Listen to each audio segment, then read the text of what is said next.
Bueno, estamos ya, parece no entró el sonido de que está. Ah, ya sé. No me escuchan, ¿verdad? No me está. ¿Se oye ahora mejor? Mucho mejor. Háganme ahí una señita. Ok, ahí estamos ya con una mejor audio, espero. Ya apagué el ventilador y aumenté el volumen. Vamos a ver si lo podemos hacer mejor. Bien, estamos en la segunda lección de nuestro trabajo que estamos haciendo en la página 7. Gracias. La página 7 de nuestro manual en el tema de la administración financiera personal y de la iglesia. Bienvenido Sergio, bienvenida Connie. Y estamos listos ahí en la página 7 para hablar de este tema. Entonces ahí vamos a ir viendo cómo este tema del trabajo y el dinero tiene que ver mucho. Ya la clase pasada estuvimos viendo el tema sobre el ser humano, Dios y el ser humano en su relación con el trabajo y el dinero. Hoy vamos a ver así sencillito como nos los da el manual, los pasajes bíblicos que tienen que ver con esto. Primero tenemos un parrafito, para lo cual voy a aumentar un poco el tamaño de mi letra. Y este parrafito dice un segundo aspecto, porque vimos el primer aspecto que tenía que ver Dios y el hombre, a tener en cuenta al analizar la administración financiera desde la perspectiva cristiana, hace referencia a dos elementos. ¿Cuáles son dos elementos que vamos a estar manejando? El primer elemento, naturalmente, es el trabajo. Vamos a analizar qué es el trabajo y cómo se lo ve desde la perspectiva bíblica. Y el segundo elemento es el dinero. Tenemos que decir aquí, para introducirnos, que estos dos elementos, el concepto del mundo está totalmente contrario a lo que dice la palabra de Dios. Antes de ver la definición que nos tiene aquí el manual, digamos que, por ejemplo, la gente dice, es que el trabajo es una maldición. ¿No es cierto? Es lo que dice la gente. ¿Por qué lo dicen? Porque dice el Señor, le dice, con el trabajo, con el sudor de tu frente ganarás el pan. Y esto lo ven como si Dios estuviera castigando al hombre por su desobediencia y el trabajo fuera una maldición. El otro aspecto es el aspecto que la gente piensa, que dicen, bueno, el trabajo es tan malo que hasta te pagan por hacerlo, ¿no? Entonces, es una bendición de Dios tener una actividad en nuestra vida profesional, vida de trabajo, que además nos gusta, pues nos paguen por ello, ¿verdad? Ahorita vamos a ver la definición de lo que esto nos dice. Ahora, vamos aquí un momentito a analizar este aspecto para que ustedes vayan viendo cómo ahorita voy a entrar en un tema donde yo voy a ir haciendo preguntas, les voy a ir dando lugar a abrir sus micrófonos para que lo vayan haciendo, pero primero vamos a ver estos dos aspectos. Que queden muy claritos, y el primero es el trabajo. Se define como el conjunto de actividades que se realizan con el objetivo de alcanzar una meta, es decir, el trabajo se hace por llegar a un lugar. Que el ejemplo más claro de todo es si yo necesito un vaso con agua, entonces lo que tengo que hacer es levantarme de mi silla, caminar hasta donde está el garrafón, donde está el depósito del agua, ¿verdad? Donde lo tenga, y quienes lo tienen, unas jarritas muy bonitas, y sacar un vaso, servirme el agua y regresar a mi lugar. Todo eso implica un trabajo, es decir, el trabajo es una actividad que se realiza con un objetivo para alcanzar metas, la solución de problemas o la producción de bienes, ¿verdad? Es decir, si yo quiero tener tomatitos rojitos, bonitos, entonces yo hago todo un trabajo que es poner la semilla en la tierra, poner algún insecticida natural para que no se lo coma el gusano, y todo esto es con un propósito. ¿Cuál es el objetivo? Tener un producto o un bien que nos sirva. Y aquí sí es importante hacer este sentido. El mundo no tiene este sentido de trabajo. Las personas piensan que se pueden lograr los objetivos económicos sin tener un trabajo definido. Esto es bastante triste porque, por ejemplo, se ve en el sentido de lo que se llama ah, el sistema del mundo acerca de las sustancias no lícitas para drogarse o sentirse mejor, más felices. Y entonces hay toda una cultura alrededor de esto y esas personas piensan que tienen mucha riqueza, ¿verdad? Se ostentan, de hecho, aquí tengo varios vecinos que ponen esos tipos de canciones hechos por ellos y cuando los escucho, porque pues uno está escuchando, uno dice, carambas, qué fácil es la vida para estas gentes, simplemente eh, toman la vida y cambian la vida, pero no se dan cuenta realmente que los que están arriba en la cima son porque ya habían estado por muchos años y lo que están haciendo simplemente es haciendo una actividad que no es permitida y al no ser permitida, pues el costo de estos productos es muy elevado, ¿verdad? Pero también genera dos cosas importantes. Genera violencia y no genera un bien. Es decir, imagínense que la solución fuera eso, que todos estuvieran en ese plan, pues ¿cómo sería el mundo? El mundo necesita leche, necesita frijoles, necesita ropa, ¿verdad? Entonces, el trabajo tiene que ver con los bienes y servicios que el ser humano necesita. Cuando nosotros trabajamos con bien y servicio y no necesariamente es un trabajo remunerado. El ejemplo más claro de esto es lo que pasa con las amas de casa o con nosotros que atendemos nuestra casa, nuestro hogar, que estamos aquí. Eh, yo, por ejemplo, cuando aquí hay una regla en casa que dice el que lo ensucia, lo lava, ¿verdad? Si despeja tu área cuando cocinas. Entonces, si yo lavo los trastes o los utensilios de cocina cuando yo estoy cocinando, ¿qué está pasando? Bueno, lo que está pasando es que estoy recibiendo un bienestar, ¿verdad? Ahora, ese bienestar al lavar los instrumentos de cocina no se ve remunerado en dinero, pero es un bienestar, ¿verdad? Lo mismo cuando mi esposa tiende la cama, no se ve en un dinero, es decir, no le pago dinero por hacer eso, pero yo siento que hay un bienestar. Bueno, la ropa limpia, imagínense ustedes, yo si hay algo que no sé, aunque mi esposa me ha enseñado algunas veces cómo prender la lavadora, no lo sé, pero puedo hacer algunas cosas de lavado personal y puedo tender mi ropa. Todo eso no causa un dinero, todo eso es lo que se llama bienestar. Es decir, la producción de bienes y servicios es lo que tiene como objetivo el dinero. Bienvenido, Pastor Juan. Estoy viendo ya su cuadrito Gracias, pastor. y estamos en la página número 7, en el inciso B. Estoy leyendo la primera definición que es el trabajo. Ahora, el dinero. Se define como cualquier elemento que tiene valor y se acepta como medio de pago. El dinero tiene añísimos de ser parte de. Por cierto, perdí mi cartera, pero bueno. Ahí hay un billetito de 100 que me sobró de la semana. Llega uno al fin de la semana, nomás guarda su ofrenda y su diezmo. Entonces, ese billetito tiene un valor, ¿verdad? Que de transferencia. Pero en sí, el papel no tiene un valor que se llama intrínseco. En sí mismo no tiene valor.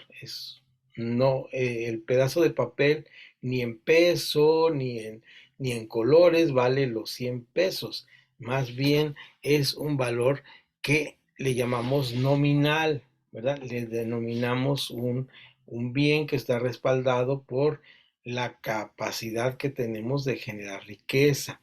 Entonces, esto es lo que tenemos que entender. El dinero es esto. Ahora, actualmente ustedes se dan cuenta que nuestra manera de vivir, por ejemplo, la mía, es muy especial porque como yo estoy trabajando en casa, me pagan a través de una transferencia bancaria y yo hago mis gastos a través de compras electrónicas, entonces casi ya no manejamos el dinero, ¿no? Entonces el dinero está cambiando. Ahora sí vamos a ver este concepto del dinero porque y del trabajo, porque hay un aspecto de pasajes bíblicos que nos deben enseñar algo nuevo, digo, nuevo en el sentido de lo que el mundo nos enseña, que es el trabajo y el dinero, como esto que estábamos hablando anteriormente.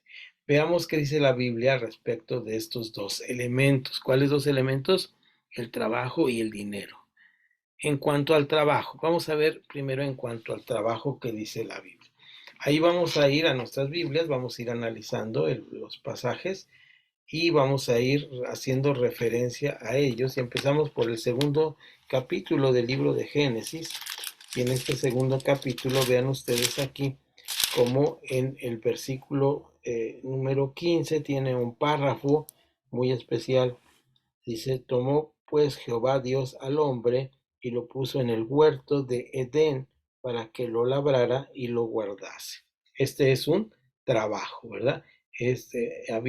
Aquí no le iba a pagar un cheque quincenal Dios a Adán por hacer ni a Eva, porque cuando aquí dice, tomó pues Jehová Dios al hombre, en el original está hablando del hombre como varón y mujer, ¿verdad?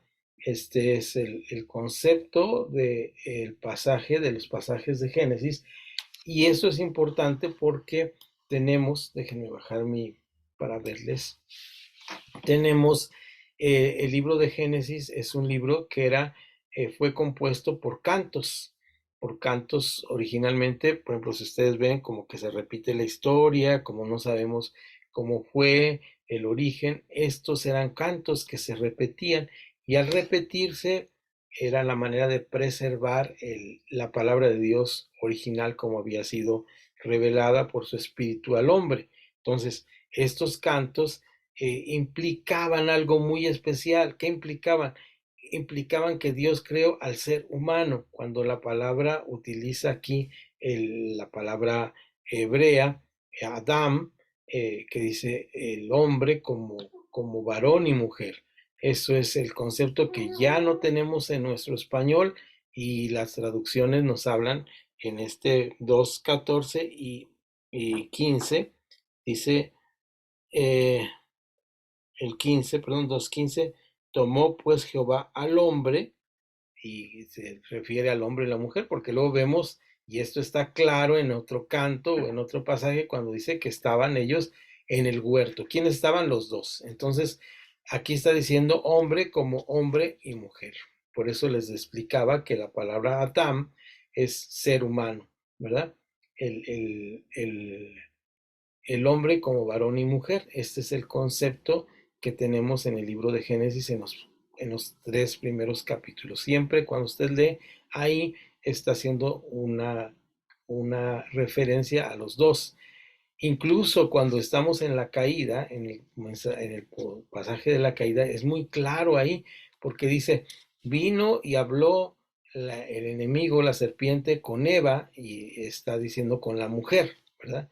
Y les dijo, ¿verdad? Con que Dios os ha dicho. Cuando dice les dijo, es porque están los dos ahí presentes, ¿verdad? Con que Dios os ha dicho, dice Casiodoro de Reina en la versión 60 que yo leo con regularidad. Y luego, cuando está ahí, dice, no, ¿quién les enseñó? Es decir, están los dos, no era una Eva ahí solita, como se piensa a veces, y engañada por el Satanás, sino era el hombre, como siempre, nuestro papel de estar calladitos nos vemos más bonitos, y esto está en este pasaje. Entonces, ¿a quién pone el Señor en el huerto? Al hombre como ser humano, varón y hembra.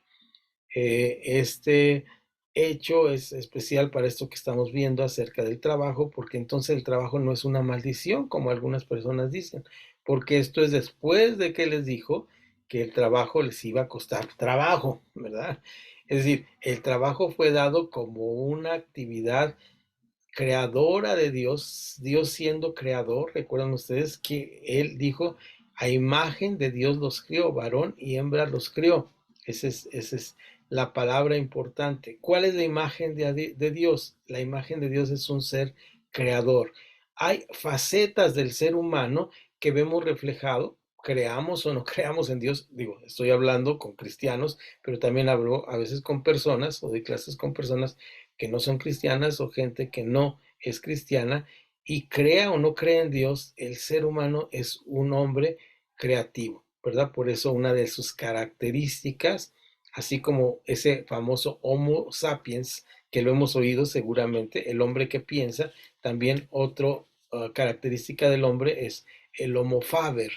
Homo faber, el hombre que fabrica, ¿verdad? Es una característica. El ser humano es creativo. El ser humano crea cosas. Entonces, este es importantísimo en la lectura de Génesis 2:15, porque vemos que el trabajo no fue una maldición de Dios, fue parte de la imagen de Dios creativo que pone al hombre a hacer cosas, a ser creativo. Cuando le pone a poner nombre a los animales, no es porque Dios no tenga la capacidad de nombrar las cosas, sino en ese poner a los nombres era una capacidad de aumentar su capacidad de análisis y síntesis, es decir, de definir las cosas, porque es nuestras capacidades humanas los que nos permite eso, lo que nos permite tomar decisiones. Fíjense bien, yo tomo la decisión de tomar esta taza y la tomo del asa, porque sé que si la tomo así es un líquido caliente y me quemaría la mano. ¿Cómo tomo esta decisión? A través de dos sentidos muy sencillos que maneja el ser humano, que es análisis, es decir, yo analizo, ya sé que está caliente, entonces sé que quema y no lo puedo tomar así, ¿verdad? Nadie llega a calentar agua en la estufa y la agarra así con la mano, ¿verdad? Busca el trapito, algo, porque sabe que está caliente. Entonces, esta capacidad que tenemos se transforma en una síntesis cuando nosotros decimos, toma el café por el asa, ¿verdad? Esa ya es una síntesis de mi análisis que hice y esta capacidad es la capacidad que tenemos como seres creativos. Por ejemplo, por eso, perdón, al estar leyendo el libro de Génesis, encontramos esta capacidad creativa en el hombre.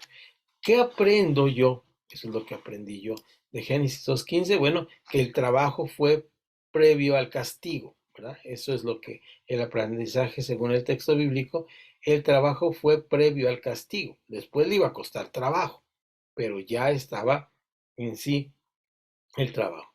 El mismo caso es para el ser humano en su género femenino, que estaba hecho de antemano Dios lo creó para la procreación y ahora seguía siendo para la procreación, pero ahora esta procreación iba a ser con dolor, ¿verdad? Entonces, no es un castigo, es simplemente una consecuencia de algo que desobedeció, ¿verdad?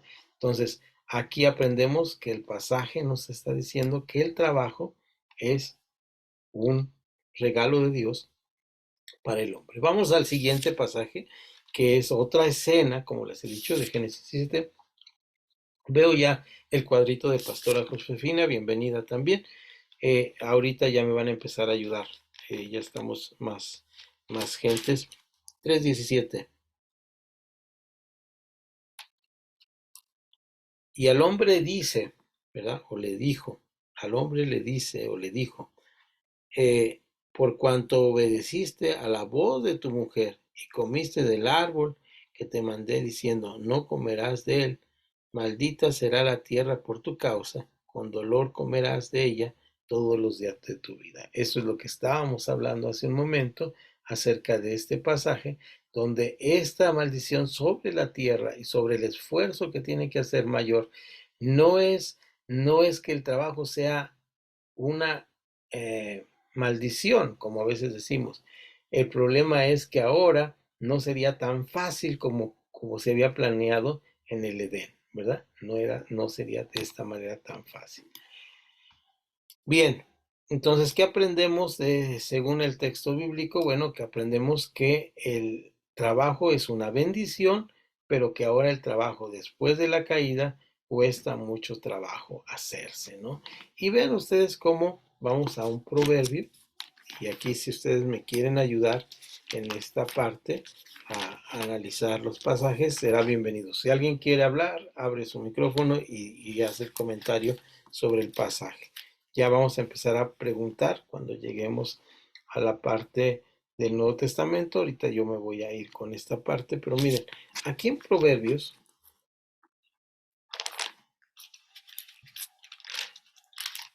todos los proverbios son muy, muy interesantes en algún sentido. Y recuerden que el libro de Proverbios, ya lo vimos en la estructura del análisis bíblico, no son libros en sí, y cada proverbio es una frase importante que queda registrada como palabra de Dios. Y este proverbio específicamente dice, en toda labor hay qué cosa, fruto, ¿verdad? ¿Sí dice así? En toda labor hay fruto. Dejen buscarlo para ver si sí dice así. En toda labor hay fruto, mas las venas,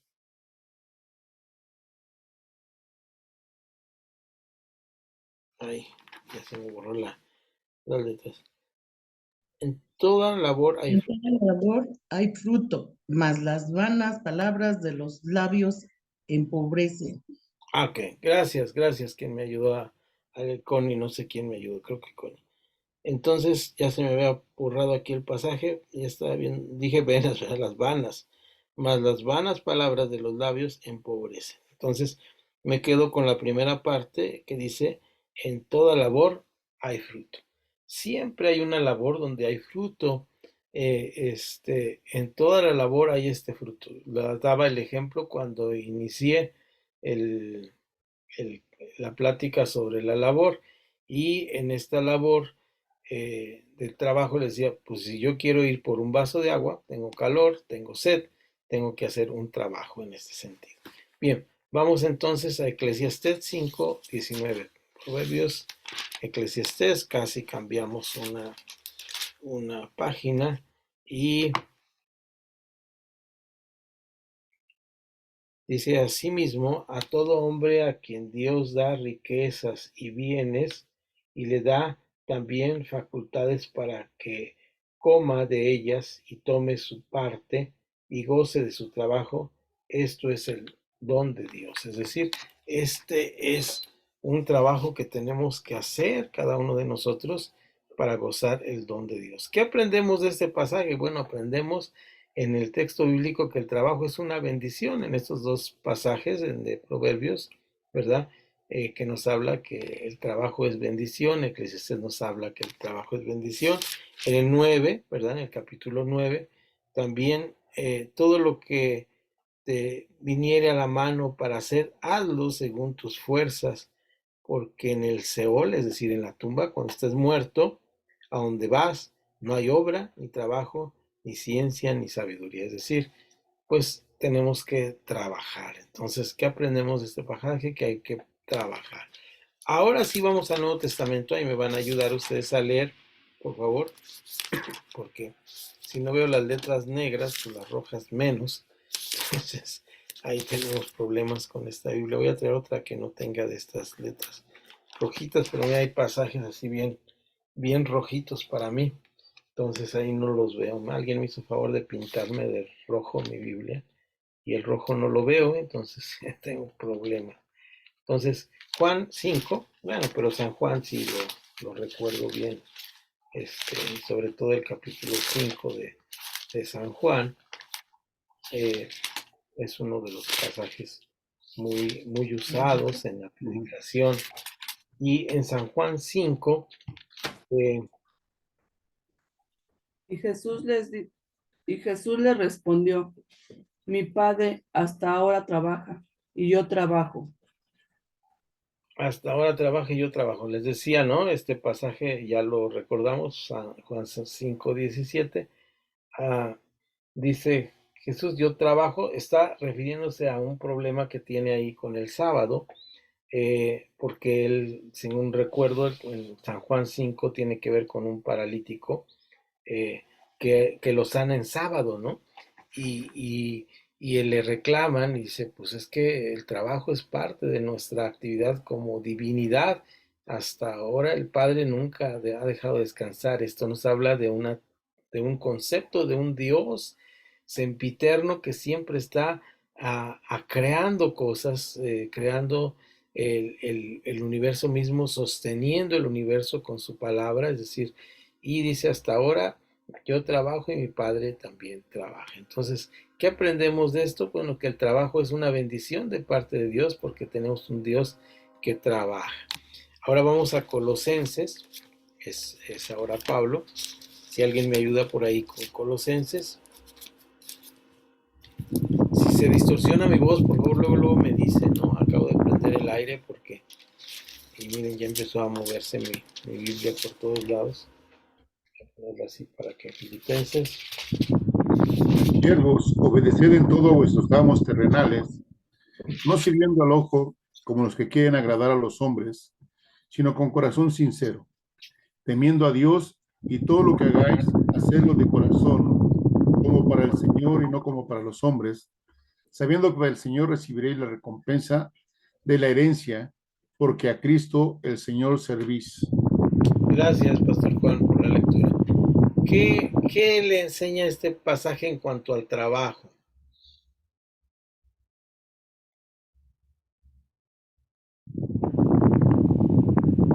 Pastor Juan. El trabajo nos va a traer siempre recompensa, ¿no? Así es, el trabajo que hagamos. trabajo siempre trae una recompensa. El trabajo dignifica. Yo poco hablo con mi papá de su niñez y de su infancia, pero hace unos días hablando con él, empezó a contarme cuando perdió a su papá. Él perdió a su papá cuando tenía 7 años. Y cuando tenía 7 años, su trabajo para poder sostener y ayudar a mi abuela era irse a vender periódicos, el primer trabajo de mi papá. Entonces, él siempre lo cuenta como algo muy digno, ¿verdad? Como algo muy bueno que le pasó. Todo trabajo, ninguno de nuestros trabajos que hagamos.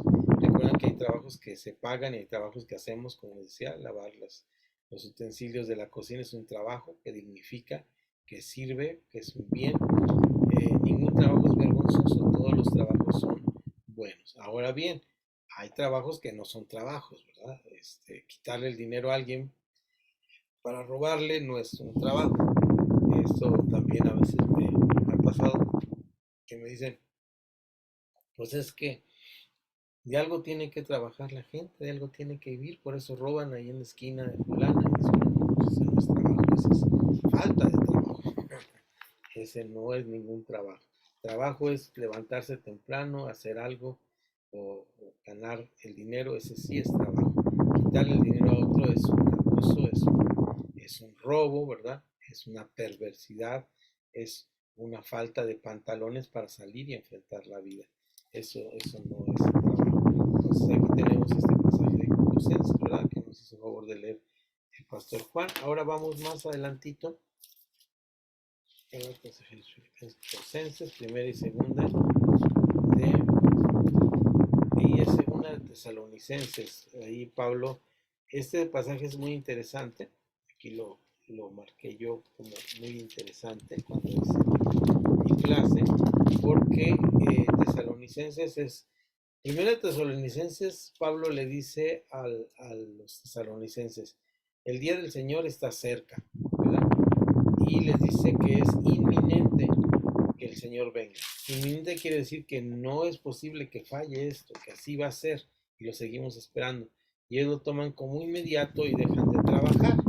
Y entonces al dejar de trabajar, Pablo tiene que escribir una segunda carta para rectificar lo que ellos están pensando o haciendo. Y en esta segunda carta que le da a los tesalonicenses, en el capítulo 3, es extenso, pero dice, pero os ordenamos, hermanos, en el nombre de nuestro Señor Jesucristo, que os apartéis de todo hermano que ande desordenadamente y no según la enseñanza que recibisteis de nosotros, porque vosotros mismos sabéis de qué manera debéis imitarnos, pues nosotros no anduvimos desordenadamente entre vosotros, ni comimos de balde el pan de nadie, sino que trabajamos con afán y fatiga día y noche para no ser gravosos a ninguno de vosotros, no porque no tuviésemos derecho, sino por dar sino por daros nosotros mismos un ejemplo para que nos imitéis, que también cuando estabais con nosotros os ordenamos esto: si alguno no quiere trabajar, tampoco coma, ¿verdad? Porque oímos que algunos de entre vosotros andan desordenadamente, no trabajando en nada, sino entreteniéndose, entrometiéndose en lo ajeno. Hasta aquí mi lectura de Tesalonicenses. Vean ustedes estos hermanitos. Qué barbaridad. Habían entendido que el Señor venía y ya no trabajaba, ¿no? Esto es muy terrible. Ahora, se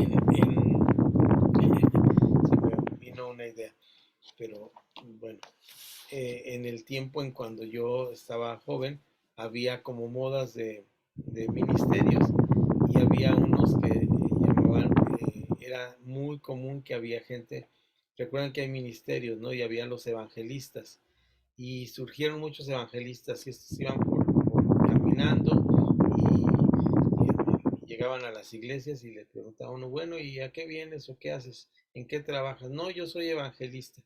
Y algunos muchachos de mi iglesia empezaron a hacer la burla que ya les había llegado un evangelista, ¿verdad? En lugar de evangelista, un evangelista. ¿Por qué? Porque pues no trabajaban, se dedicaban a andar como predicadores itinerantes, y nuestra generación tuvo mucho de esto. Y bueno, eh, yo respeto mucho los ministerios y sobre todo el ministerio de evangelismo. Es un ministerio formidable y funciona muy bien, pero no creo mucho que la iglesia esté como para estar sosteniendo este tipo de trabajos. Bien, pasemos entonces a la última cita. ¿Alguien la tiene, por favor, de los que están escuchándome y nos da su explicación? Es, dejen ver porque aquí tuve duda. Es Timoteo, 1 Timoteo 5:8, hace rato, que como que iba avanzando y... Perdón, pastor, que lo interrumpo. Sí. No te escucho bien, no sé, perdón. No hay cuidado. A ver si ahora mejoramos Ay, un sí, poco. ¿Sí? perdón. No, tienes razón. Lo que pasa es que el aire se lleva mi voz y ya ahorita refrescó un poco aquí. Hoy llovió y pues sí, refrescó. Entonces decía que en el 1 Timoteo 5 tenía este versículo, dudas sobre la interpretación hace un momento que lo estaba leyendo, pero ustedes ayúdenme. Yo pienso que el versículo empieza el pasaje completo empieza en el versículo 7, 5, 7. ¿Se lo leo? Sí, por favor, 5, 7 y 8. 5, desde el 5. 7. Desde el 7, por favor. Manda Manda también. también estas cosas para que sean irreprensibles, porque si alguno no provee para los suyos y mayormente para los de su casa, ha negado la fe y es peor que un incrédulo. Ok, hasta ahí. ¿Cuál es el problema de interpretación que estaba luchando hace rato que lo leí solo? Es que pareciera que hubiera un pecado más grave que todos los otros pecados, y este no es proveer para los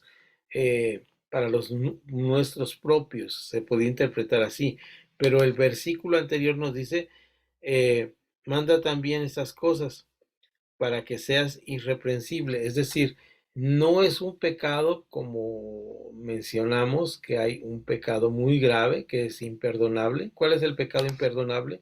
Blasfemar en contra del Espíritu Santo. Y no significa decir cosas majaderas en contra del Espíritu Santo. Significa que si el Espíritu Santo nos da testimonio de que Jesús es el Señor y lo negamos, pues estamos fritos, estamos perdidos.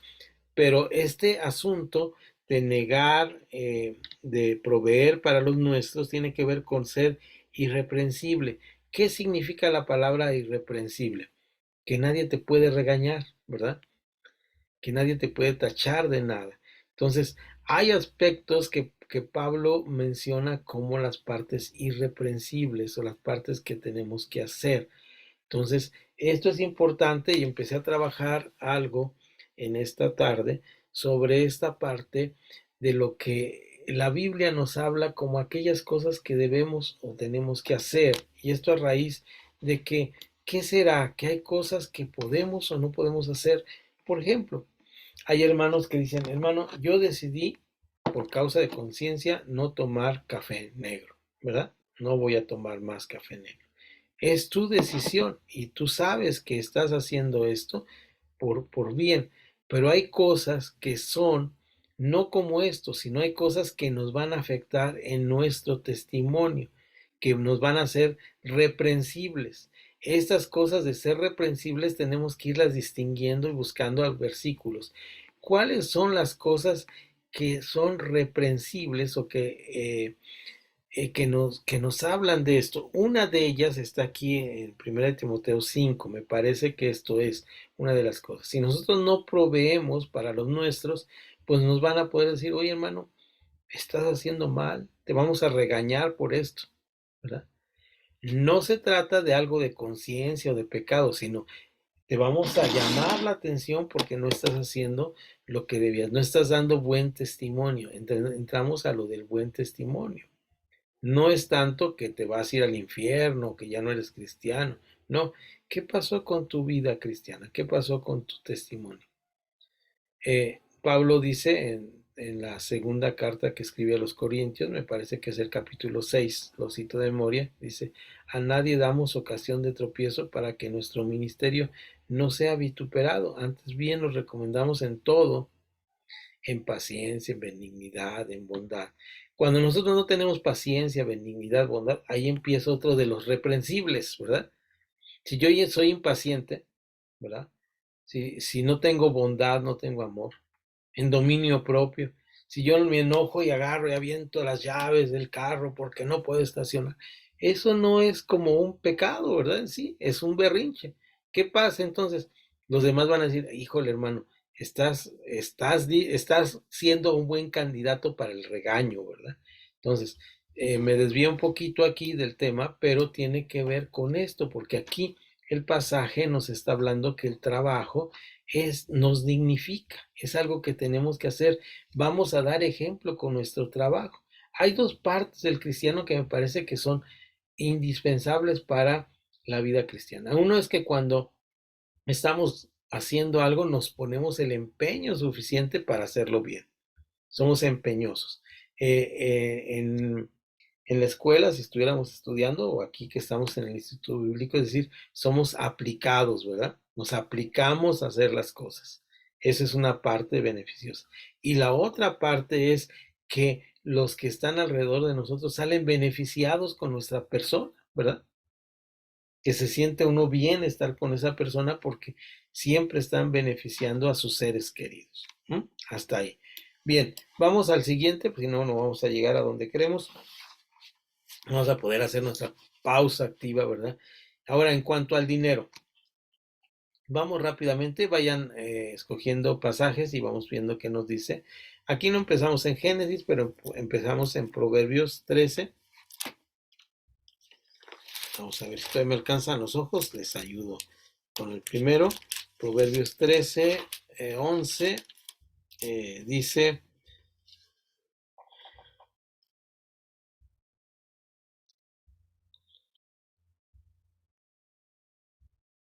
Las riquezas de vanidad disminuirán, pero el que recoge con mano laboriosa las aumentará. Es decir, la labor. La vanidad es lo que no tiene ningún valor. Los que hacemos un trabajo sin valor, entonces como robar, ¿verdad? Eso no es una vanidad, es un trabajo que no es trabajo.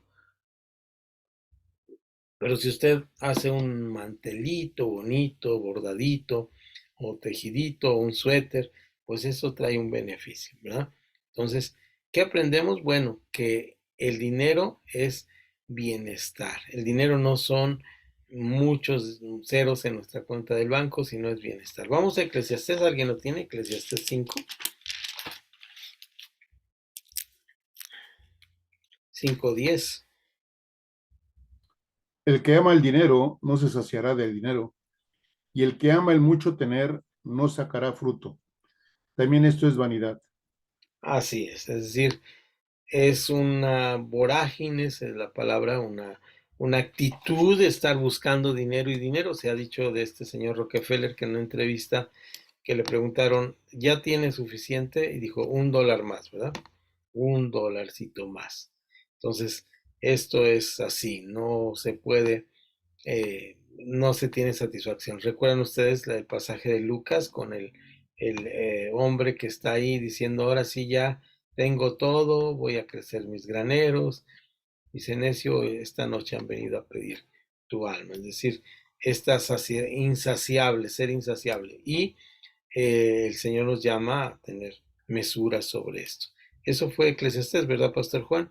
Y pasamos a la siguiente página, ahora también en Eclesiastés, pero en el capítulo 7, si alguien lo tiene y me ayuda, para irnos rapidito. Porque escudo es la ciencia y escudo es el dinero, mas la sabiduría excede, en que da vida a sus poseedores. Ok, se siente uno seguro. Un ejemplo grande de este versículo que nos acabas de leer es de cuando vino la pandemia. Algo también, ya hablamos de Rockefeller, ahora vamos a hablar del que era presidente de Estados Unidos, que cuando le dijeron que cuando él estaba infectado de esta enfermedad, que era nueva, no la conocían, no sabían qué tan grave podría llegar a ser. Su pregunta fue, ¿me voy a morir?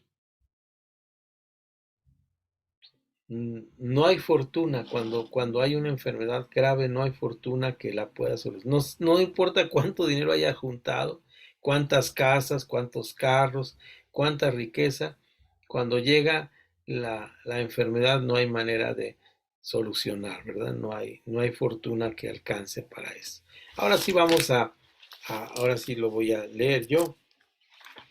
Y vemos en el Sermón de la Montaña de Mateo 5, 6 y 7 estos pasajes que debemos estar leyendo porque son el centro.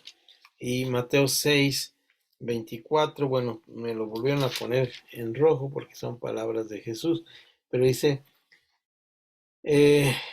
Dios y las riquezas es el título, su referencia es Lucas 6, 13, y aquí vamos a ver una deidad que era un dios de las riquezas. Ninguno puede servir a dos señores, ¿sí? Estoy leyendo bien, porque o aborrecerá al uno y amará al otro, o estimará al uno y menospreciará al otro. No podéis servir a Dios y a las riquezas. Es decir, son antagónicas las riquezas. Y las riquezas no era el nombre que utilizó ahí Jesús. Él habló de el famoso dios Mamón, que era un dios ¿Qué pasó? de las personas que estaban donde fueron cautivos en Babilonia, que era un dios muy, muy avaro, que quería tener todo y se comía todo. Era un hoyo donde se iban todas las riquezas. Es decir, porque la riqueza es así, la riqueza te absorbe, no el bienestar. Hágase una diferencia entre bienestar y la riqueza. Hay gente que es rica que no tiene bienestar y hay gente que tiene bienestar y no es rica, ¿verdad? Entonces, tenemos que hacer esa diferencia clara. Entonces, aquí tenemos este pasaje y vamos al pasaje, no es el pasaje paralelo, pero es uno muy, muy similar que se encuentra ya en Lucas, capítulo 16. Y esto nos hablan dos versículos. Yo estaba viendo que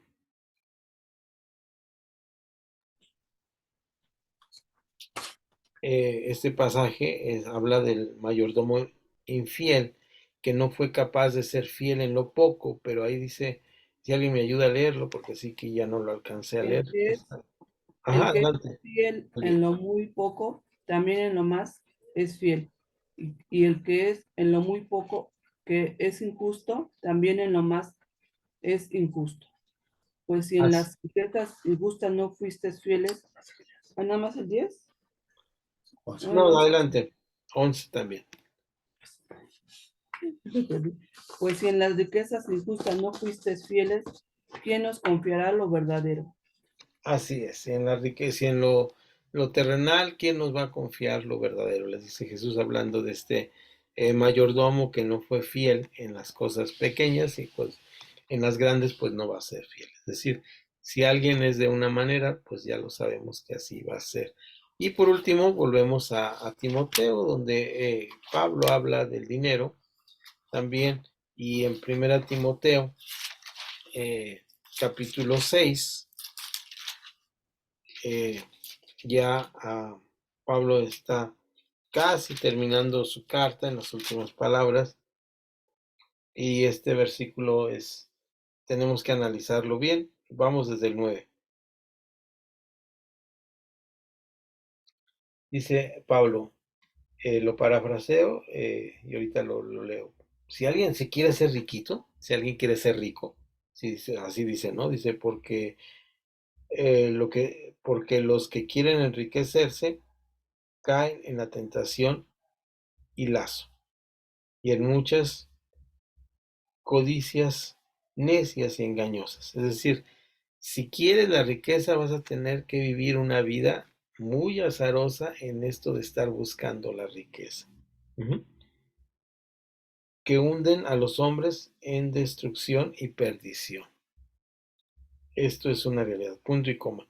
Porque raíz de todos los males es el amor al dinero, el cual, codiciando algunos, se extraviaron de la fe y fueron traspasados de muchos dolores. ¿Quién es el ejemplo más claro de este que le ganó el amor al dinero? Pues el mismo tesorero de Jesús, quien llevaba la bolsa, ¿no? El problema no fue tener el dinero, el problema es que dijo, no tengo suficiente, no me alcanza, ¿y qué tal si vendo a Jesús por unas monedas? Vendió al propio Jesús por unas monedas, ¿no? Entonces, esto es una parte importante. Antes de pasar a los pecados financieros, me parece que algo que tendríamos que añadir aquí es esta parte que nuestra sociedad, por eso dijimos que es contraria a lo que pensamos en la iglesia bíblicamente, a lo que piensa el mundo. Voy a poner un ejemplo y a ver si queda claro, porque el término es a veces complejo. Hay una forma de pensamiento que se llama el fin justifica los medios. ¿Cómo dijimos? El fin justifica los medios. ¿Qué es esto de que el fin justifica los medios? Quiere decir que no importa lo que haga por tal de lograr algo. ¿Sí? No importa lo que haga por tal de lograr algo. Entonces, ¿cómo se manifiesta esto? Voy a poner un ejemplo. Voy a poner que injustamente alguien viene aquí a mi casa, ¿verdad? Y yo vivo aquí con mi esposa y llega y me dice, ¿sabe qué, señor?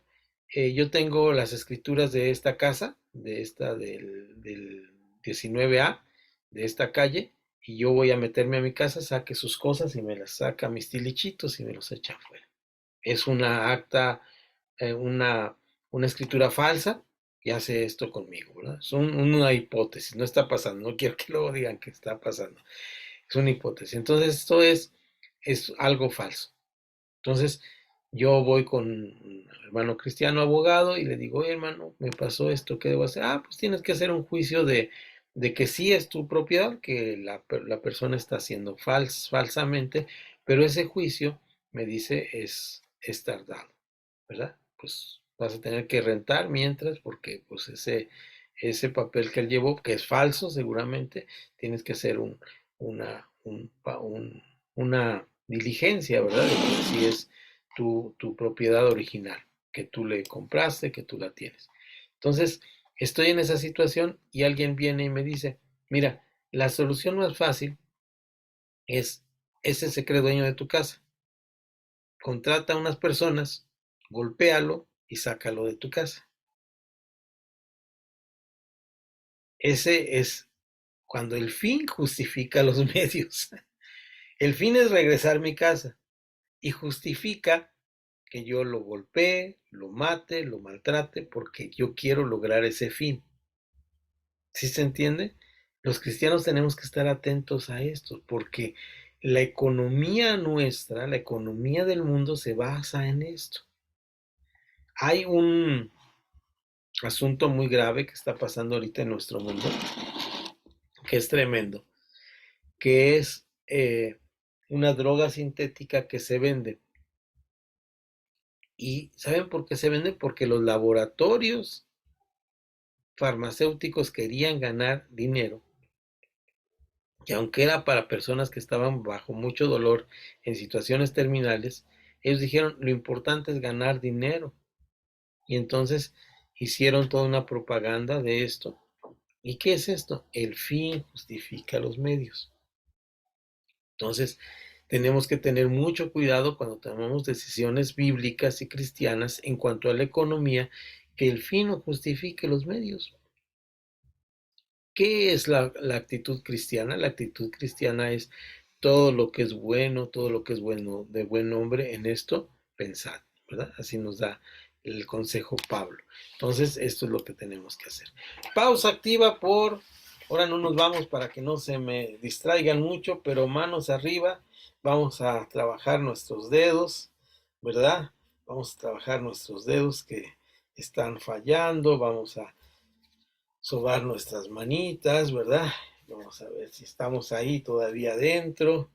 Bien, ahora los piecitos no los veo, pero sí lo van a hacer. Van a hacer esto con sus piecitos, levantarlos para adelante, para atrás, para adelante, para atrás, luego para un lado, para otro, para un lado, para otro, que circule la sangre por nuestros piecitos. Y ya, ahora sí, vamos a hacer el ejercicio final de respiración. Manos arriba, soltamos el aire. Manos arriba, soltamos el aire. Listos. Vamos a ver si la cabecita todavía está sobre nuestros hombros. Y ahí está. Ya la sentimos. Ponemos la mano de esta manera. Bueno, no los veo. Dejen ver si están ahí. Quito mi letrero. Estoy hablando al aire. Bueno, ponemos nuestras manos acá. Fíjense bien acá en la nuca. Y giramos para un lado. Ponemos la mano aquí. Giramos para el otro. Que nuestra espalda esté derechita. Y ahora sí, listos para la siguiente parte. ¿Qué es la siguiente parte? Los pecados financieros. Este tipo de pecados financieros son interesantes en muchos sentidos porque, déjenme poner aquí el letrero.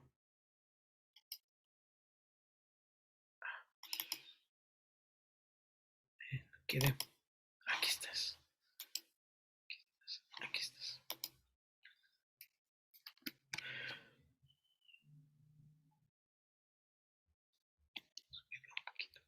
Okay.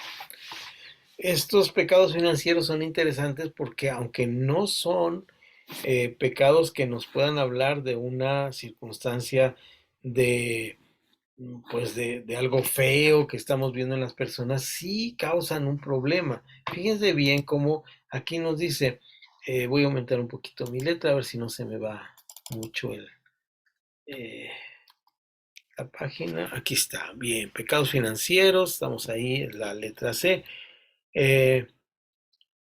Pecado podría definirse como todo pensamiento, palabra o acción que va contra la voluntad de Dios. Juan 3, primera de Juan 3, 4 y 5, 17. Primera de Juan es especialista en esta parte del pecado, ¿no? Nos habla muy claro cuál es el pecado. Dice, si alguno dice que no ha pecado, pues le hace mentiroso a Dios, todos hemos pecado y estamos bajo una cobertura que es especial, que es que Dios ve nuestros pecados a través de la sangre de Cristo. Esto no nos da permiso de andar pecando, nos da la capacidad de vernos en una circunstancia de identidad con Dios y de estar alumbrados con Dios, hemos dicho, porque dice la luz del Señor los alumbre en todo esto, dice el Señor nos da luz sobre estas cosas y es como cuando estamos en un lugar oscuro donde hay mucha tiniebla y no nos damos cuenta del pecado. Yo creo que ya les conté yo la ilustración cuando fui a un campamento al sureste, que llegamos de noche y nos llevaron una hamaca y nos dijeron, nada más súbase a la hamaca, abajo hay un raidolito para que no nos pique el mosquito y no prenda su lámpara porque si ve todos los bichos que hay a un lado, pues no va a dormir, ¿verdad? Entonces, estar en la luz del Señor, se va a estar bajo el resplandor de Dios, es darnos cuenta de que es el pecado, ¿verdad? Quien vive ahí en una tiniebla total, pues le da lo mismo. Y dentro de la administración financiera también existen pecados financieros que atentan contra la voluntad de Dios y además separan más al ser humano de su creador. Un pecado financiero es todo aquel pensamiento, palabra, acción financiera que va contra la voluntad de Dios. El primero de ellos se llama la pereza, ¿verdad? La pereza se define básicamente como la falta de ganas para trabajar o para hacer cosas. Desde el punto de vista bíblico, la pereza no está permitida, pues se contrapone al estilo de vida que debe manifestar una o un cristiano, una cristiana o un cristiano. ¿De acuerdo? Entonces, esto es importante. Vean ustedes, dejen ver si tengo aquí la palabra, o es una palabra nueva que aprendí, no te la tienes que aprender naturalmente por ninguna manera, pero más bien la definición porque es muy interesante. Bueno, estaba yo trabajando aquí sobre mi trabajo secular y tenía otras cosas, dibujitos de comida. Y pongan ustedes ahí en su buscador esto que les voy a poner aquí en el letrero, porque esta palabra la aprendí, es de reciente adquisición. Ya ves que a veces uno está, pero es una palabra que está de moda. Procrastinar. ¿Qué significa procrastinar? A ver, pregúntele al hermano Google ahí rápidamente. Me llamó mucho la atención porque es algo que yo hago constantemente. Es decir, cuando tengo un trabajo, procrastino. Qué palabra tan difícil, ¿no? No tenemos que aprendernos la palabra como el significado. Si alguien la encuentra ahí en Google, me ayuda, por favor. ¿Qué significa?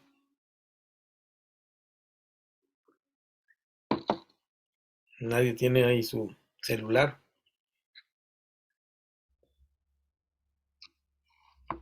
Si no, aquí lo busco yo. Hago una nueva ventana.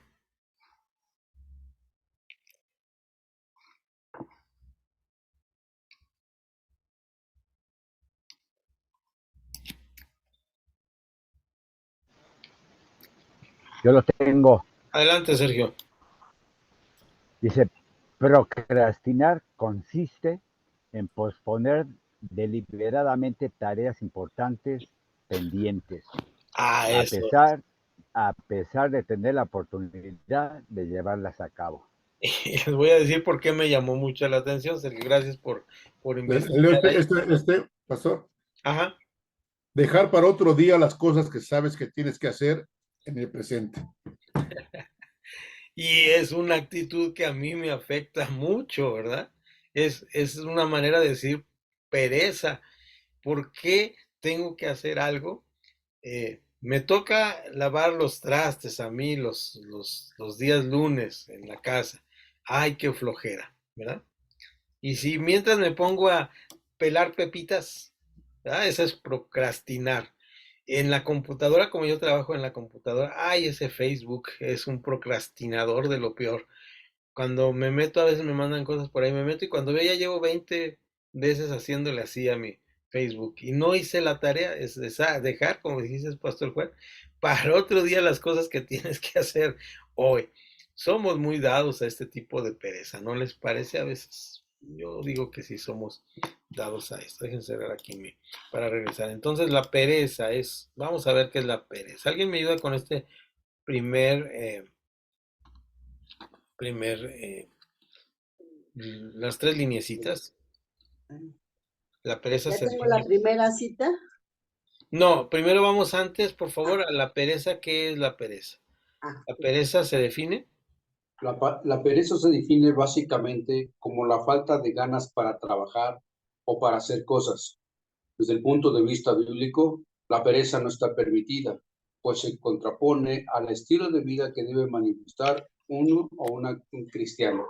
Muy bien, vamos a ver qué le dice Pablo a los tesalonicenses. Aquí lo teníamos hace ratito a Pablo hablándole a los tesalonicenses. Y ahí Porque Pablo... Ajá, adelante. porque oímos que algunos de entre vosotros andan desordenadamente, no trabajando en nada, sino entremetiéndose en lo ajeno. A los tales mando y exhortamos por nuestro Señor Jesucristo que trabajando sosegadamente coman su propio pan. Creo que hasta ahí, ¿no? Hasta ahí, hasta el 12. Gracias, José. Bien, Entonces ahora eran, vamos a ver entonces eran pastores. vamos a ver qué dice, perdón, no oí, escuché. Eran pastores. Que entonces eran pastores, dice. Ah, entonces eran pastores, ya. Estaban procrastinando, ¿verdad? Pues es una actitud de pereza hacer las cosas. Vean ustedes todo lo que nos dice Proverbios. Alguien se puede ir ahí desde el, desde el capítulo 6 de Proverbios. Pues Proverbios está lleno de mira a la hormiga o perezoso, ¿no? Y vamos a ver ahí el primero, que es precisamente donde es esto de la hormiga, 6:6. El 6:6 de Proverbios es el que nos dice la hormiga, ¿no es cierto? ¿Quiere leer alguien todo hasta el 11, hasta el final del... Ve a la hormiga, oh perezoso, mira sus caminos y sé sabio, la cual no teniendo capitán, ni gobernador, ni señor, prepara para el verano su comida y recoge en el tiempo de la siega su mantenimiento. Perezoso, ¿hasta cuándo has de dormir?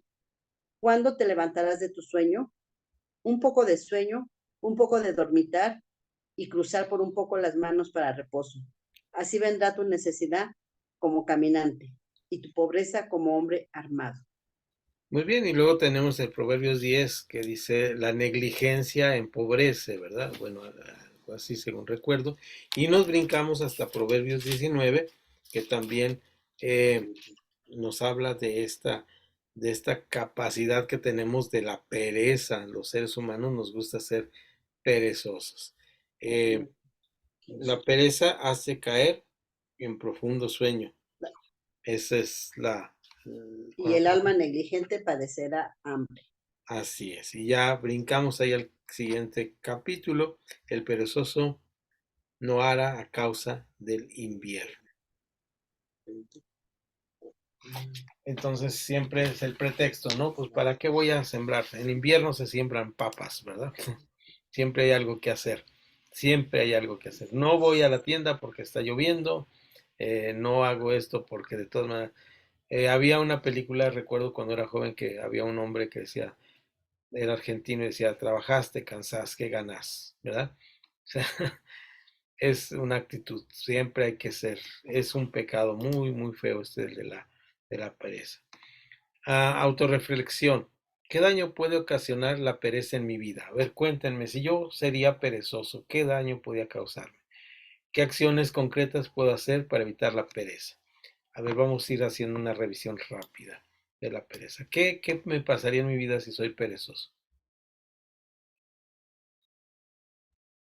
No haría nada de mi vida. No caminaría, no sería útil. Muy bien, es una buena. Y si lo soy, ¿qué puedo hacer? ¿Qué acción concreta puedo hacer para evitar la pereza? Salir adelante, proponérselo. Ponerme metas, muy bien, con excelente respuesta. Salir adelante, proponérselo, ponerlo antes de hacerlo, ¿verdad? Y un consejo más, tome cafecito en las mañanas. Ese es un consejo personal. Avívese, tecito si no le gusta el café. Es decir, la acción de tomar café o té, es decir, voy a vivir este día como muy bien, ¿verdad? Y esa parte, proponernos cosas, ponernos metas delante que hacer. Esto es bien, bien interesante. Regreso al punto, los pecados financieros, y ya vimos este primer pecado que fue, ¿cómo se llamó este primer pecado? Híjole, se llamaba Doña Pereza. Por cierto, ¿saben ustedes cuál fue el primer apellido?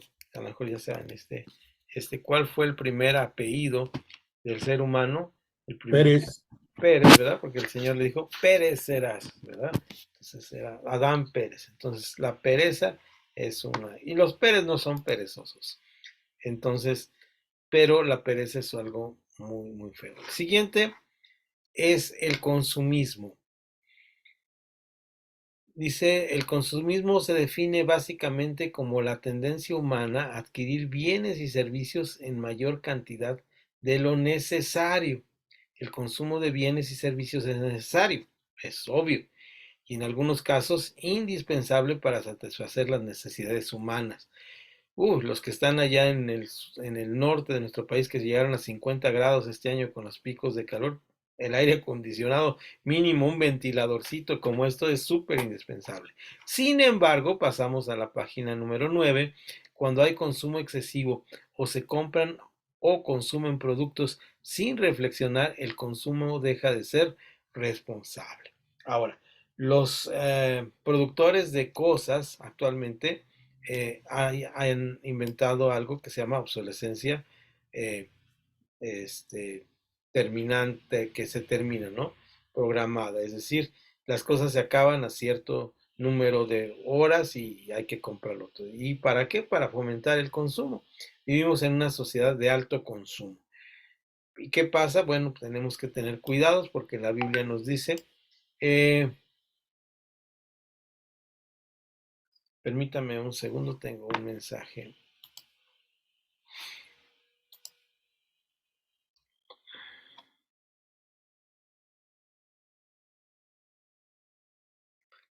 Un pastor nuestro que estaba en una enfermedad que ya salió del hospital, entonces estamos gracias por eso.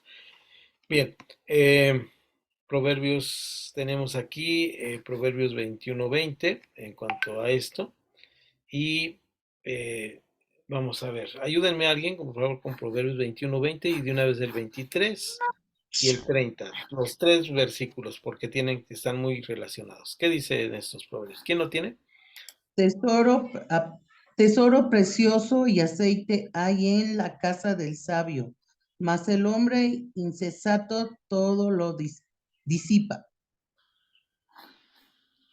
De una vez ayúdame, Connie, con el 23, 20 y 21. De una vez ahí está adelantito, ya lo tienes ahí en tu Biblia. El que sigue la justicia y la misericordia hallará la vida, la justicia y la hora.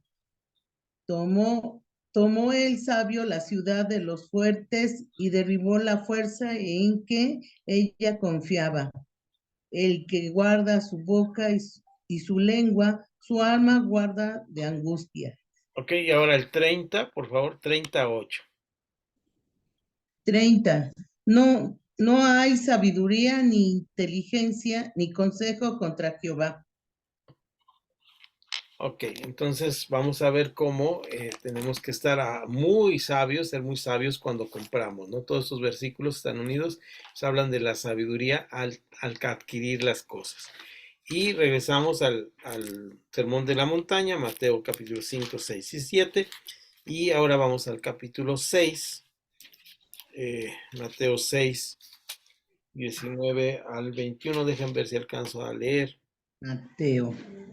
Si no os hagáis tesoros en la tierra donde la polilla y el orín corrompen, y donde el ladrón mina y hurta, sino haceos tesoros en los cielos, donde ni la polilla ni el orín corrompen, y donde los ladrones no minan ni hurtan. Porque donde está vuestro corazón, por donde está vuestro tesoro, debe ser, leí mal, donde está vuestro tesoro, ahí también está vuestro corazón, ¿verdad? Eso es clásico, es un clásico de lo que debemos pensar. ¿En qué estás metido?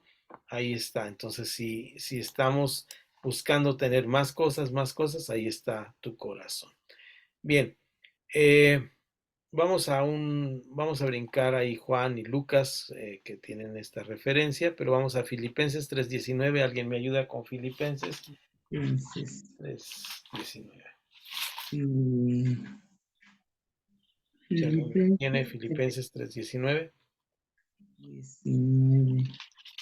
y luego vamos a regresar otra vez más a Timoteo 6. El fin de los cuales será perdición, cuyo Dios es el vientre y cuya gloria es su vergüenza, que solo piensan en lo terrenal.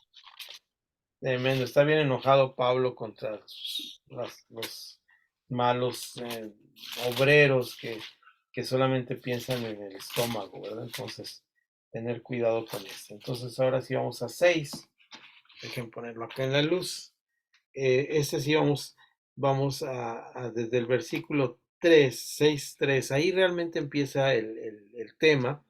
Y vean cómo dice, si alguno enseña otra cosa y no se conforma a la sana palabra de nuestro Señor Jesucristo y a la doctrina que es conforme a la piedad. ¿Qué es la piedad? Hacer las cosas buenas por amor.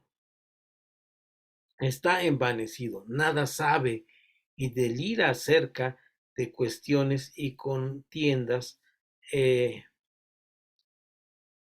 palabras, de las cuales nacen envidias, pleitos, blasfemias, malas sospechas, disputas, necias de los hombres, corruptos de entendimiento y privados de la verdad, que toman la palabra como fuente de ganancia.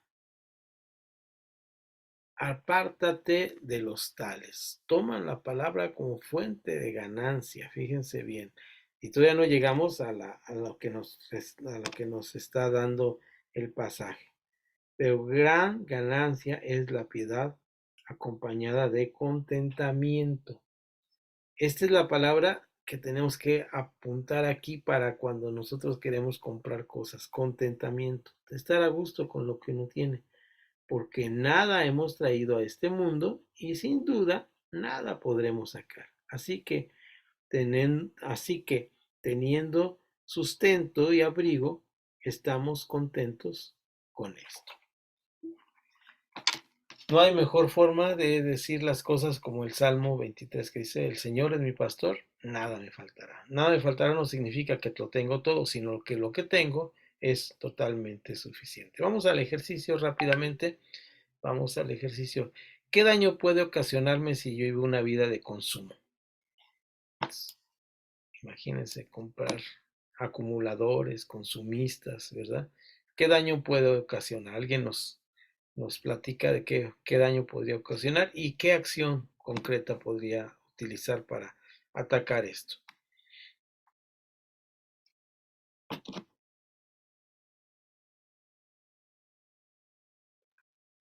Yo pienso que el daño es acumular tanta cosa que ve uno en la calle. Bueno, me refiero porque hay acumuladores de cosas y que no las quieren ni dejar, pero tienen su casa llena de cosas que no, en realidad no les sirven, porque no las puede utilizar todo lo que tiene ahí. Tiene tantas cosas que no puede pasar a recogerlas, ¿verdad? Sí, no puede ni usarlas porque no va acumulando y dice, me gusta, esto me sirve, esto para mí, y de todos modos no lo usa. Así es, no saben uno ni lo que tiene. Yo en una parte de mi vida fui acumulador de libros, ¿verdad? Y entonces no sabía yo cuántos tenía. Alguien me preguntó, ¿y lo has leído todos? Pues no, unos son de consulta, otros los tengo porque los tuve, pero seguro un acumulador. También ya a veces soy acumulador, fíjense, me gusta el café, entonces me gustan las máquinas de café y lo relacionado con el café. No las compro, pero me da la tentación. Siempre estoy viendo, ay, y esta, y este, para moler el café. ¿Se dan cuenta? Entonces, nos acumulamos en este sentido de la vida. Entonces, tengamos que tener cuidado con eso, porque mi abuela decía, cada quien cojea de un pie diferente. Entonces, a veces criticamos a los que tienen bueno, mi hija mayor, acérquense para decirles el secreto que nadie escucha, es acumuladora de zapatos. Conocen varias mujeres así, ¿verdad? Son acumuladoras de zapatos. Pero los hombres también tenemos acumuladores de cosas, ¿no? De herramientas, por ejemplo, ¿verdad? Y de cosas que... Entonces, pues tenemos que estar concretamente trabajando en esto, 15 minutos. La codicia, vamos a ver, a lo mejor tenemos que seguir la clase porque la siguiente prueba. La codicia se define básicamente como el deseo excesivo de dinero o de riqueza. No sé si lo leí bien porque... y riqueza, es que lo tengo cortado. La codicia atenta contra la paz personal, es decir, estoy todo intranquilo, yo quiero eso, lo tengo que tener, no duermo por tenerlo que tener. Contra el descanso, se me corta ahí la palabra, contra, debe ser, la estabilidad y por sobre todas las cosas, la relación con Dios. La codicia se manifiesta en muchas áreas de nuestra vida. Es desear tener algo que no debemos estar pensando que debemos tener. ¿Qué es lo que codiciamos? Generalmente, pues lo que no tenemos. Vamos a ver, y aquí voy a ir al Nuevo Testamento y voy a estos pasajes que estuve viendo porque me llamó la atención que Marcos, y les voy a decir por qué me llamó la atención, porque cuando vi las citas y revisé mi clase y recordé la clase, me acuerdo que yo hice una nota en mi manual que es muy interesante, porque saben ustedes que Marcos, posiblemente Juan Marcos, era uno de los hijos de una de las personas que apoyaba económicamente a Jesús, una mujer muy pudiente que apoyaba a Jesús. El mismo Marcos posiblemente narra su historia con Jesús, que es el joven rico, ¿verdad?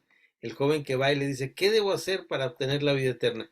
Pues guarda los mandamientos, tú lo sabes. Y dice, pues todo esto hecho desde la niñez. Dice, pues ahora ve y vende todo lo que tienes y repártelo. Uy, dice, se fue triste porque no lo hizo.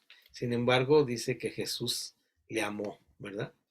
Y es este hombre que está en esta situación.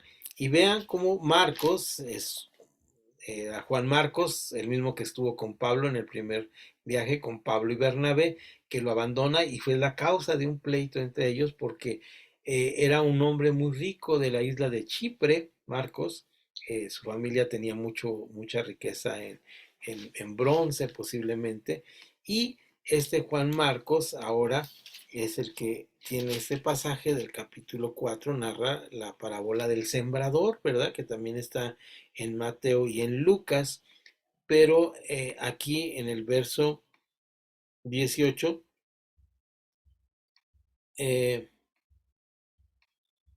dejen ver si estoy bien, Marcos 4, 18 y 19. Alguien me lo puede leer porque aquí estoy en rojo, pero habla de los frutos, ¿no? Del que, de los afanes de este mundo, ¿no? Es lo que recuerdo, pero alguien si lo quiere leer, que adelante. Estos son los que fueron sembrados entre espinos, los que oyen la palabra. Pero los afanes de este siglo y el engaño de las riquezas y las codicias de otras cosas entran y ahogan la palabra y se hace infructuosa. Ok, los intereses, ¿verdad? La palabra es aplastada por los intereses de las riquezas. Esto es increíble porque en mi experiencia personal de trabajo con la iglesia, una de las cosas que más aleja a las personas es el trabajo. Yo mismo algún tiempo fui muy alejado de la palabra y de la enseñanza, y el trabajo pues era una justificación. Señor, tengo que comer. Y era un negocio propio y empezó a exigir el negocio. Luego vino la crisis del 96, 94, no recuerdo, con Cedillo, y había que trabajar más para ganar menos y había más deudas y uno se endeudaba y estaba ahí, uno decía, ¿cómo es posible que tenga que trabajar tanto? Y pues era el pretexto perfecto. Yo trabajaba todos los días de 9 de la mañana a 9 de la noche, de lunes a sábado, y el domingo pues levantarme a dar clase de escuela dominical, no, mejor que pongan a otro. Yo tengo que descansar, es un buen pretexto. Y no era más que codicia al final, ¿verdad? No era más que esta parte de la codicia de querer tener lo que pues el Señor nos regala en forma gratuita y fortuitamente siempre lo tenemos por la gracia de Dios. Afortunadamente el Señor siempre está con nosotros de nuestro lado y nos da justamente lo que necesitamos, justamente lo que necesitamos. Y por eso Marcos, ahora en el 8, también ayúdenme a leerlo porque no lo veo con letras rojas, dice que ¿qué aprovecha el hombre si ganara todo el mundo? Es decir, todas las riquezas del mundo, pero pierde su alma, ¿no es cierto? Es sí el pasaje, no lo alcanzo a ver aquí, ahorita ya con los ojos que traigo, pero vamos a ver si sí es cierto y me ayudan a leer Marcos 8:36. Exactamente como lo recitaste, así dice. Ok. Que Porque ¿qué aprovechará el hombre si ganare todo el mundo y perdiere su alma? no es ningún provecho. Ahora sí vamos a las últimas dos citas y ahí vamos a poner rayita en la página 9 para seguir en la reflexión y terminar con la avaricia después el próxima clase. Ya arrancamos ahí el próximo sábado, pero vamos a ver las dos citas para aprovechar. Ahora, la primera cita es, volvemos a 1 Timoteo, parece que 1 Timoteo 6 tiene mucho que hablar del dinero. En esta Biblia que les platiqué del dinero, pues ese pasaje casi lo hubieran arrancado completo. El 9 y el 10, alguien me ayuda, y luego alguien busca Santiago 4, que es interesante. Si alguien lo tiene, por favor. Porque los que quieren enriquecerse caen en tentación y lazo, y en muchas codicias necias y dañosas, que hunden a los hombres en destrucción y perdición.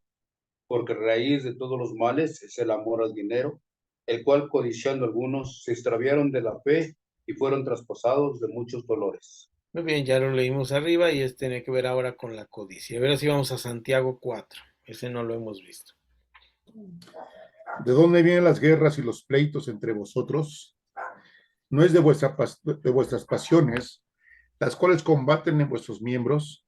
Codiciáis y no tenéis, matáis y ardéis de envidia y no podéis alcanzar, combatís y lucháis, pero no tenéis lo que deseáis porque no pedís. Así es. ¿De dónde vienen las guerras? ¿De dónde viene todo? Pues de la codicia, de la codicia. ¿Y qué podemos hacer contra la codicia? ¿Qué daño puede ocasionar la codicia en mi vida? Vamos a hacer una reflexión final sobre esto, ya en la página número 10. Y ahí vamos a poner rayita antes de la avaricia. ¿Qué puede pasar con la codicia? ¿Qué pasa si soy una persona codiciosa? ¿Qué me dicen? ¿Qué reflexión personal podría ser?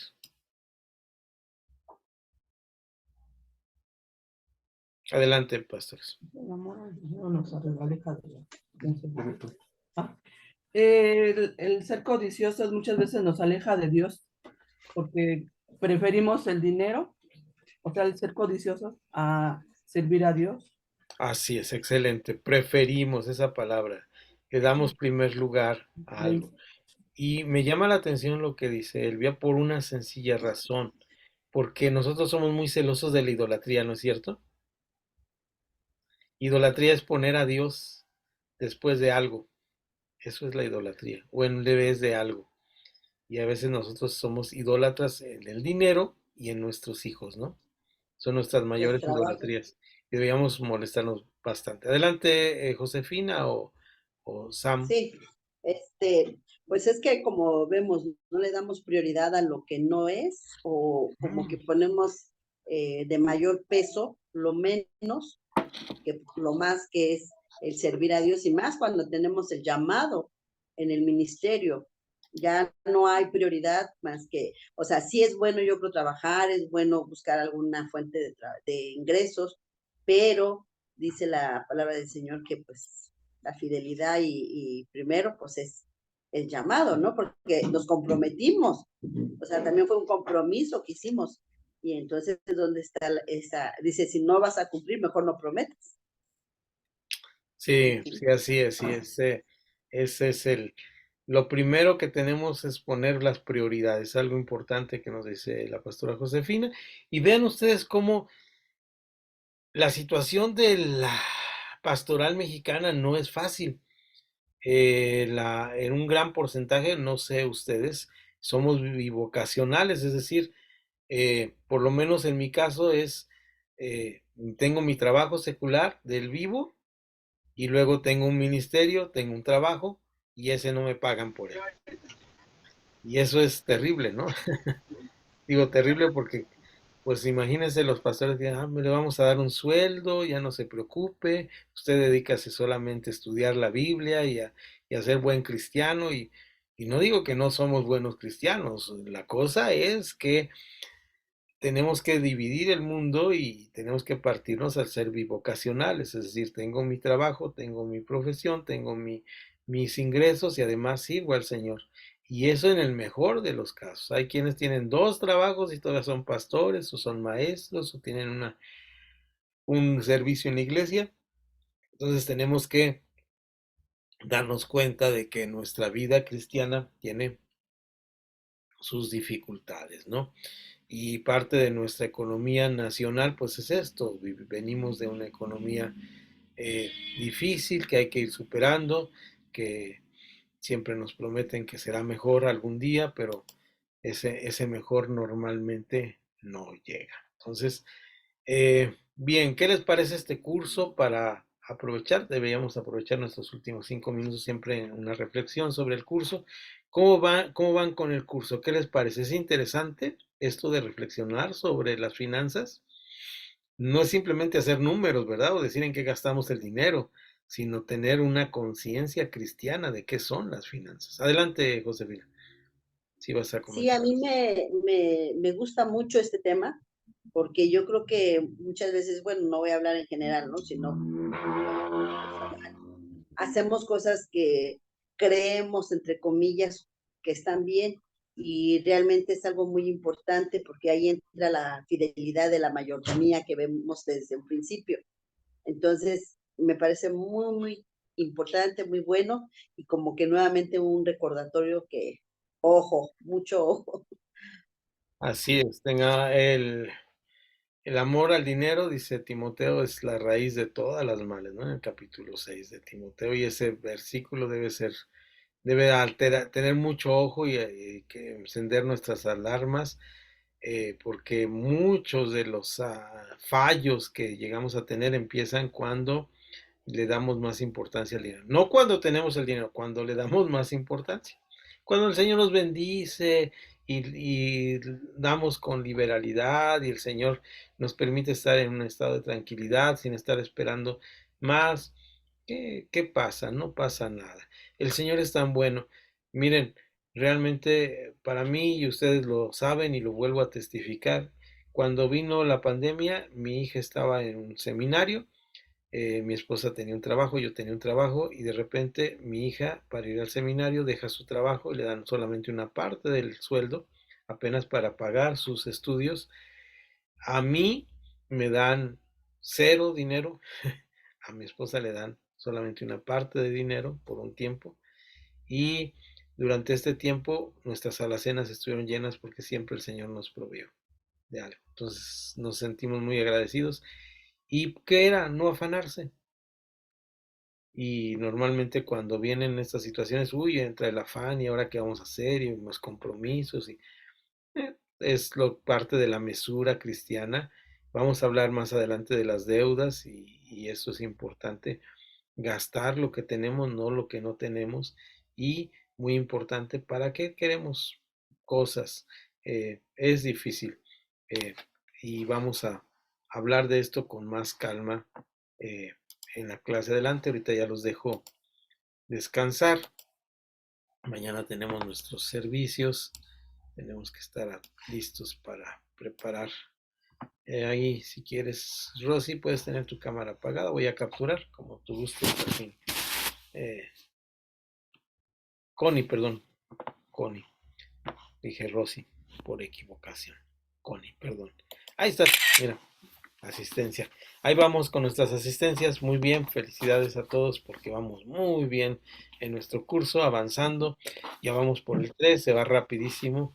Yo acabo de terminar un curso de 26 módulos 26 módulos de estudio secular y terminé la semana pasada. Mañana regreso a la realidad.